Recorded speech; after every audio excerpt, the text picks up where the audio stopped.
think we can begin this video in two ways. We can say, was that Groundhog Day? Is this just a replay of what we saw in 2023? Or we could say, it's 2024, but probably, even with the RB19, Max Verstappen and Sergio Perez probably would still have finished 1-2 in the Bahrain Grand Prix. Just a stunning performance, not only by the two drivers, but also, of course, by the team as a whole, the team on the ground, and, of course, the design team led by Adrian Newey. They didn't need to do a radical update on the RB19, but they've gone pretty original on the 20. They've repackaged a lot of the back of the car to accentuate the effect of those all-important channels. And the car is just blisteringly quick. Well, not even blisters, certainly no blisters on the car.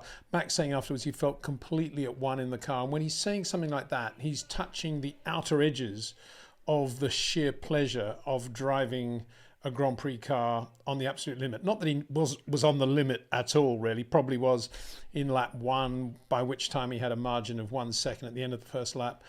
And as I say, he was just stunning, as I said yesterday, through the first sector, taking advantage of that top speed of the Red Bull on that back straight up to the top of the hill there.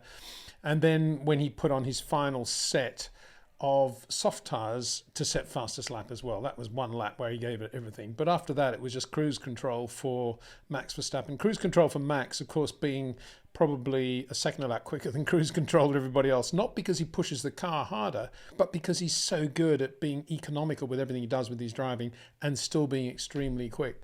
And that's what we saw throughout the race. Even when he was backing off, he was still 3-4 tenths quicker than Sergio Perez, let alone the opposition. Just a fabulous drive. Let's just talk about that choice for running the soft tyre at the end. I think that, again, accentuates how good the RB20 is. No compunction about that, putting both cars on the soft just to give them that extra grip in the end should they need it. Of course, it was going to help Max to get his fastest lap anyway. Not that he needed that help. And nobody else went that route. Yeah, one or two cars right at the back, but not in an effective way. For Red Bull to choose that at the front of the race when you've got Ferrari, McLaren, Aston Martin, everybody else running hard tyre, Fernando Alonso trying to go as long as he could with the middle stint, so he got fresher hard tyres at the end, kind of paid off a little bit, but he wasn't really on the pace today. There's Red Bull running the soft tyres in that last stint. And I think that just says everything about, not only about the confidence of the team and the way they're running the team, but also about the way they can manage the tyres. When you've got a car with that big a sweet spot, and when it's so comfortable to drive and so predictable to drive, as Max says, when you're so much at one with the car, you can do things like that. You can run the soft tyre when everybody else is still on the hard. And don't forget, of course, this also reflects the amount of homework that Red Bull have been doing since the start of the test, not even since Thursday untimed practice. Since the start of the test, they've been going through all the permutations of what this car can do. They have so much knowledge of the car, based on everything they've done in 2024, but also based on the building blocks, of course, from the RB19.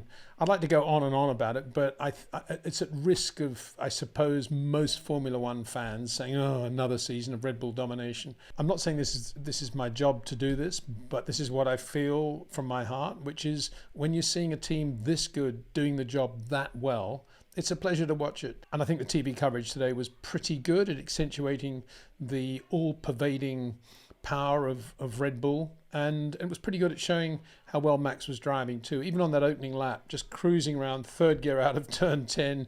Just wonderful to watch. Everybody else going back to second. Not everybody, not George Russell, got to say, really good drive by George. Get onto that in a second, but Max just fingertip perfect in everything he was doing, and all of that magnified by the prolifically quick top speed of the RB20 as well, compared with everybody else. I mean, I thought it was quite amusing, sad stroke amusing, that Mercedes and McLaren had a sort of decent battle towards the end of the race, by which time all the various different strategies had come together, and we had George leading, Lando leading, Lewis leading Oscar doing quite a good job finally getting his tyres to be managed through to the end. But those four cars, unbelievably slow in a straight line, yeah, DRSing off one another, but just effectively in another race compared with Red Bull's top speeds, and to some extent compared with what Ferrari were doing as well. So Ferrari well clear of that Mercedes, McLaren, Aston Martin group, Aston Martin behind those two. And it was Carlos Sainz that did the better of the two jobs on race evening. Carlos Sainz, the driver who's lost his Ferrari drive for 2025, if there was a moment, which is of course the beginning of this year, for Carlos to put his stake in the ground and say, that was a big mistake by Ferrari, I'm going to get a drive somewhere else.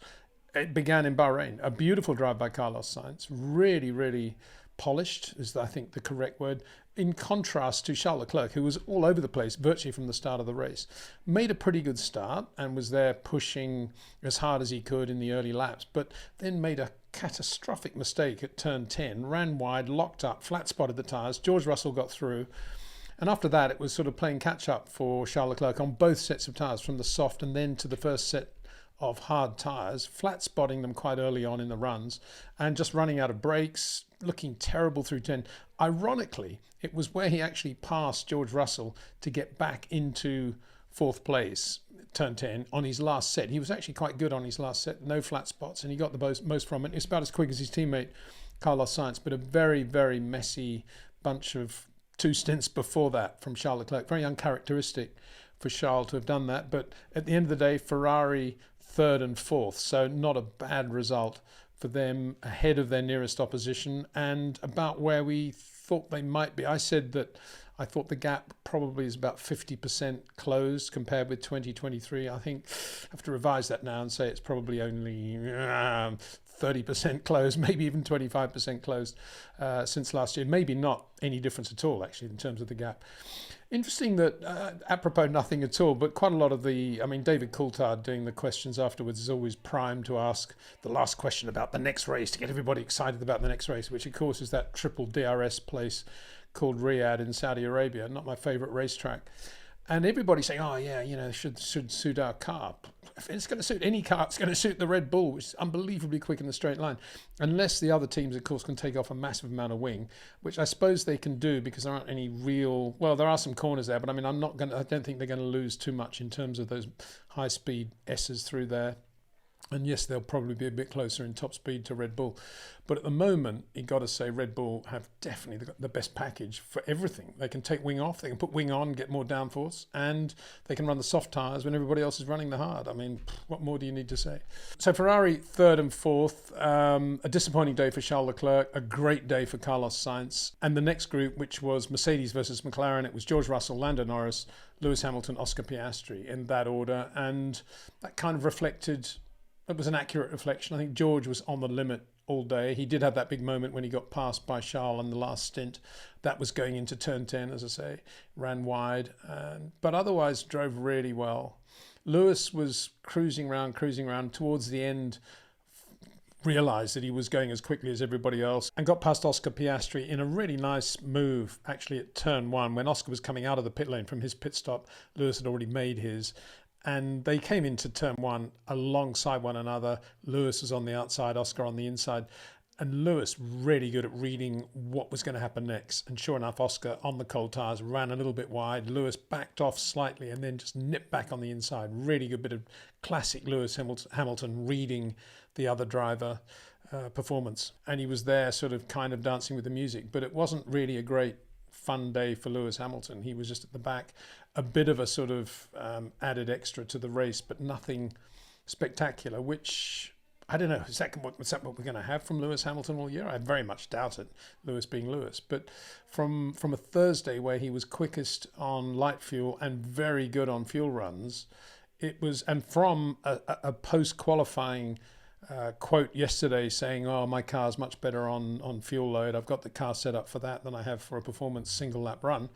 Well, as I said yesterday, it's all very well to say that, but let's see what happens on race day, race night. And sure enough, it didn't actually make any difference at all. That was George still beating him, even if his car was a little bit more difficult to drive, probably, but he still beat him. And so what was that whole business of setting the car up for a fuel run all about? As I kind of said yesterday in a rather cynical way, I think. So yeah, after Thursday, it's been a disastrous weekend for Lewis Hamilton, that's for sure. After that was the 2 Aston Martins, Fernando Alonso, Lance Stroll. Fernando not very good with full fuel load, picked up a bit of pace towards the end. He did extend his second stint so that he had a relatively fresh set of hard tyres at the end. I thought they might put him on the soft as well, but Aston Martin felt that was obviously a little bit of a bridge too far. But bearing in mind, Red Bull did that, and further down the field, Daniel Ricciardo, Nico Hülkenberg, Pierre Gasly all tried running softs at the end. I was surprised they didn't put Fernando on some soft tyres just to see what they could do there. It was a bit of a conservative call, I think, having kept him out for so long in the middle stint on the hard tyre.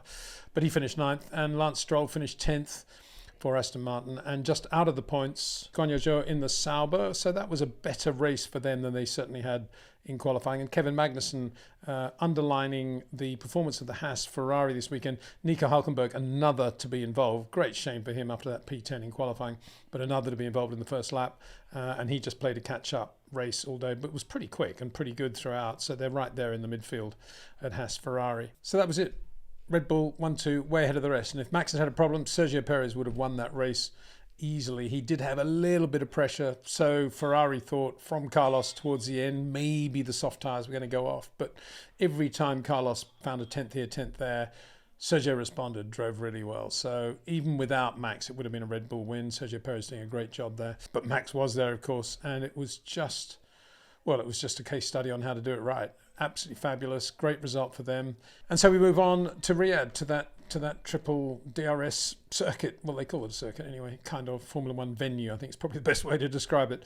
Anyway, we'll be doing the same 3 videos on that. We'll see what happens when the teams do take a bit of wing off, see how much that affects some of the other cars in terms of their grip level and tyre management situations. We'll see all that next week. I'll be probably doing a live stream also between now and then, so watch out for that. Details will be put out as soon as we can organise that. In the meantime, thanks for watching.